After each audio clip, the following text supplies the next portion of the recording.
How to draw Silver the Hedgehog.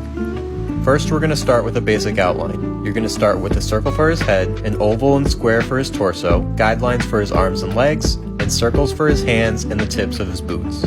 Next, we're going to move on to his muzzle and his nose, both of which are kind of like bean shapes. Next, we're going to draw two curved lines going up from the muzzle. Now we're going to start at the center of his face, and we're going to begin drawing his forehead quills that totally don't look like a weave leaf.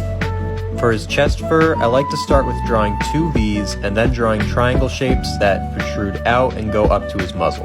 Now draw two lines for his arms, and then we're going to work on his hands. Hands are really hard to draw. I have a whole tutorial on my page. I highly recommend checking it out just on how to draw hands. Just like the arms, we're going to draw two lines for his legs, and then we're going to move on to the outline of his boots. You're going to start with the top section of his boot, then you're going to move on to the sole, and then add in the little details like the stripes, the little V shape, and you're going to do the same with the other boot.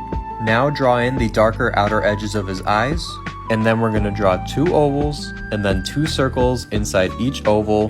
Those are going to be his pupils. Now starting at his forehead quills, we're going to draw a big curved line that extends all the way down to about the middle of his legs. You're going to do this on each side of his head. And then we're going to draw in the mouth, and finally we're going to draw the tops of his ears. Now just outline it and erase any extra pencil marks, and you're done.